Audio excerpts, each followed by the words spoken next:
hindi gumagawa ng mabuti. Malimit ang tao na pag sinabi ng Panginoon panay alakundra, puro pangudra. Masama ba itong ginagawa namin? Nalin, naghahanap buhay. Aming pinapatnubayan at pinagkakaloob sa aking mga magulang, mga kapatid, mga pamilya. Masama ba yan? Yan ang sasabihin ng tao. Kung pagdating naman sa paglulahati sa Diyos, gumagawa naman ako na nagsasamba. Nagbibigay naman ako ng tulong sa mga nangangailangan. Masama ba yan? Bakit sinabi na ang anyo ng tao makasalanan ay lalamunan na bukas ng libingan, ganun din na nagsasama ng kahalay-halay, gumagawa ng kasamaan ni hindi, gumagawa ng mabuti kahit isa. Kaya dito kapatid, kung pagbabasihan ng sinasabi ng Panginoon sa mga tao sa ngayon, hindi nila katanggap-tanggap yan. Bakit? Sasabihin ng Panginoon ng mga tao, kung hindi ba ako humanap ng trabaho at kumita, sino magpapakain sa aking mga anak? Ang Panginoon ba? Yan ang mga katanungan tunay na dito naninindigan ang tao. Datapot gaya nga ng ating nabasa, walang pagkatalatras sa mga tao na hindi man lang inisip ng lahat ng bagay ay ipinagkalooban nila ng para sa iyo. Di ba? Yun na ang naging kahalay-halay din na hindi nila pinapahalagan ang nagbigay sa kanila ng lahat ng kaloob. Nawari baga ay kala mo sila ang Panginoon at ang Panginoon siya ang lingkod. Malibag pa dyan kapatid, ayon pa po. Kaya Apostol Pablo sa Roma Kapitulo 3 talatang 13 mga minamahal, ganito pa po ang ating pong malalaman na anyo ng tao makasalanan sa pagsalarawan ng banal na kasulatan. Ang kanilang lalamunan ay siyang libingang bukas, nagsigamit ng daya sa pamamagitan ng kanilang mga tila. Ang kamandag ng mga ulupong ang siyang nasa ilalim ng kanilang mga labi. Ito na po kung paano panindigan ng tao. Nasabi ko nga po kapatid, ay makasalanan, sabi ng Panginoon sa kanila, hindi nila katanggap-tanggap yan. Ngayon, kanila ang katutunayan sa atin na pag-ibig ba, pag inibig ko ba, pamilya ko, masama. Dahil ang sabi nga, gumagawa ng kahalay-halay, hindi man lang makakita ng gumawa ng mabuti. Ngayon, anong sabi? Sasalitain at ipagungultra ng tao sa Panginoon. Sabi nga po sa nabasa, kamandag ng mga ulupong ang siyang nasa ilalim ng kanilang mga labi. Ito na po. Napakadali ang magsabi ng mga tao na rin. Masama ba sa paningin ng Panginoon? Kung paano na hindi man ako nagsasamba, napapabayaan kung pagkakatipong dahilan sa alin aking pagmamahal sa pamilya. Na kahit gabi ginagawa kong araw, na kahit anong araw man na pagsamba, gumagawa pa rin ako. Ganyan ipinapakita ng tao ang kanilang paninindigan sa harapan ng mga. At tama nga, sinabi ng ating Panginoon sa pamamagitan ng Panginoon, kamandag ng ulupong ang nangasa kanilang ilalim na kanilang labi. Kailan ayon sa kanilang pangangatwiran, nakala mo makatotohanan, datapot hindi. Bakit? Sinong lumalag ang lahat ng bagay? Nakikita hindi.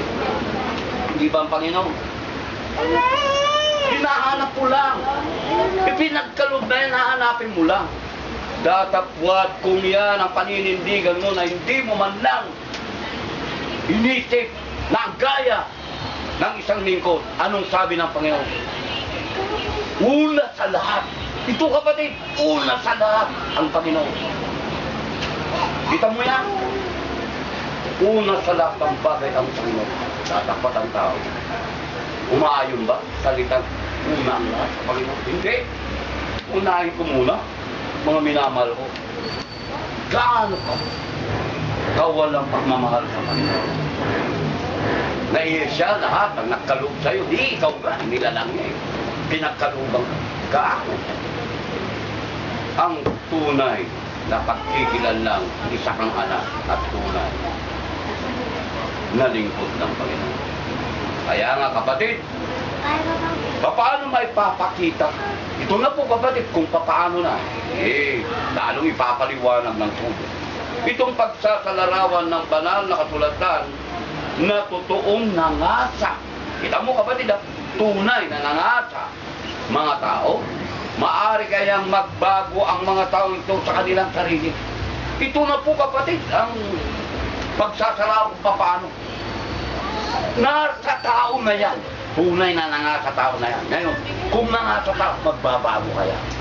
Yun ang katanungan, magbabago kaya. Ayon pa, mga minamahal na kapatid, dito po kay Propeta Mikias,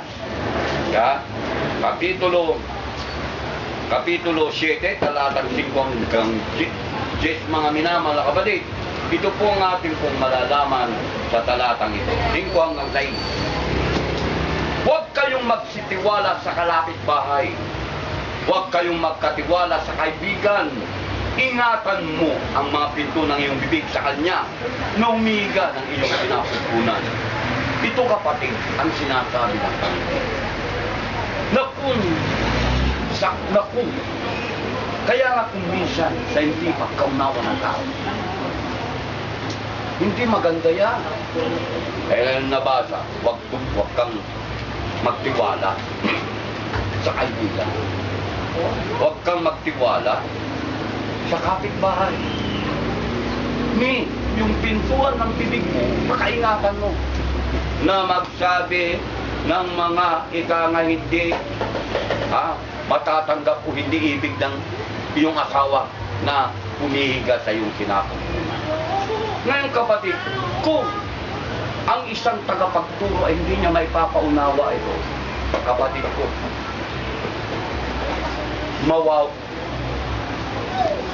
mga lilihis ang mga mananampalataya.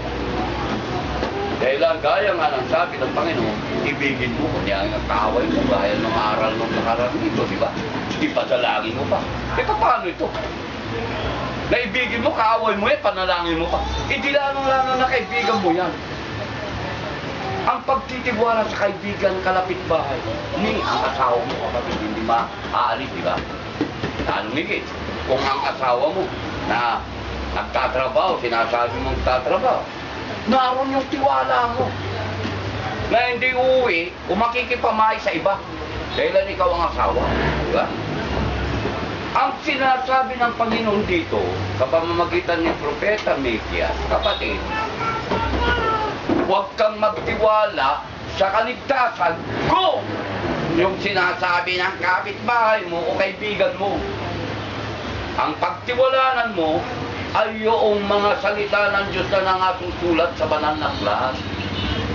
Ang ibig sabihin nito, kung bakit ka pinagbabawalang tumiwala sa tao, na kapitbahay, may kaibigan, ayon sa iyong kaligtasan ng pagdating ng paghukom. Yan ang ibig sabihin ko. Pero kung magtiwala ka sa kalapit-bahay mo, gaya nga po niyan, anong sinasabi? Aalis ka sa bahay, yung kapitbahay. Kapitbahay, pakibantay ko. May pupuntahan kami mahalaga. Pupunta po kami sa ospital. Hindi ba pagtitiwala yun? Hindi yun ang usapan dito. Ang usapan yung kaligtasan ko, tatabihin ng kaibigan mo, magtiwala ka sa sarili mo na ikaw ang iniligtas mo sarili mo, yun ang hindi ka tanggap-tanggap. O ibig sabihin, may pananampalataya yung kaibigan mo, kalapit-bahay mo, na yayayain ka, kakakakita mo ng lahat ng paglalabag. Kagaya na nga lang po ng mga ibang pananampalataya dyan. Na unang-una sasabihin nila na yung ikaribulto hindi naman po namin sinasamba, kundi pag-respeto.